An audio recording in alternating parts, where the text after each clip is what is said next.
Every moment that teams fail have nothing to do with all the conventional things that you think about, but it has everything to do when somebody starts rationalizing their time and effort. So let me explain. When people start thinking that I've already put in so much time and effort, or this is not going to return anything for me, there's no ROI, or that I tend to feel like I'm not getting anywhere even though I'm putting in effort. All of these things are symbols or moments where I think you gotta take a step back and realize that it may not actually work. I think they're often clear. You cannot, as a team member, you cannot rationalize that sort of desire to get somebody else to sort of fall in love with what is going on. And no matter what you end up doing, what you say, you can't make the other team member participate. It's very much, I think, the close analogy is marriage. If somebody has, it's not perfect, but it's a close analogy. But if somebody has decided that it's not worth their effort to struggle through something and put in the time and effort in a relationship, then it's kind of over. It's kind of dead. And I think when that happens, when there's these sort of, and often very subtle cues that you see of, I already put in this much effort, I don't think it should be any more effort, I think that this is taking longer than it should. All of those things, instead of simply saying, you know what, we have a goal, this is difficult, and we're going to pursue it, and we're going to make it happen no matter what. I think, in my experience, first of all, it's extraordinarily difficult to find those people that simply just say, let's just make this happen. And it's tough, but we're just going to make it happen. At every moment, there's going to be a breakdown, but we're going to get back up and we're going to do it again. There's very few people that are willing to do that. Almost everybody defaults to this logic.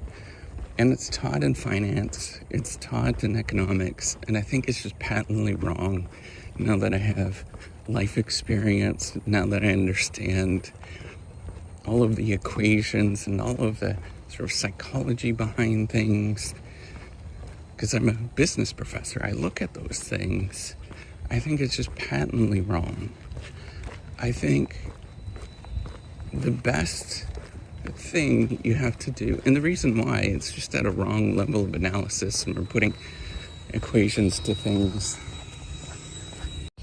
that often shouldn't have equations. And instead, we should be thinking about how do we create these teams where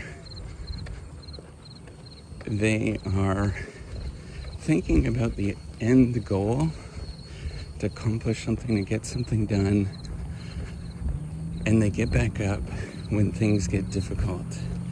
And I think it's not one thing, it's not just about psychological safety where you can openly talk about things, but it's that act of talking about it and getting back up and working towards the end goal without thinking that this is too costly, that the effort is not worth my time in rationalizing things. I think as soon as you start putting those ideas that this is not worth my time, and all of those things behind what you're focusing on, inevitably you're going to quit. And it's going to be a frustrating journey for everybody. So I think for me, a part of a cue that I often look for is like, are they going to get back up and do this again no matter what? Are they going to be responsive? Are they going to be okay with completely abandoning everything and pursuing something yet again? I think those combinations of where it just seems completely irrational, and you do it not because of you're going to get a return on investment, but you do it for something else. I call it often just love, or some qualitative thing that makes no sense. But you have to be able to get back up and do it again, regardless of the failure, the problems, all of the things that you're going to experience. And those are the teams that will succeed.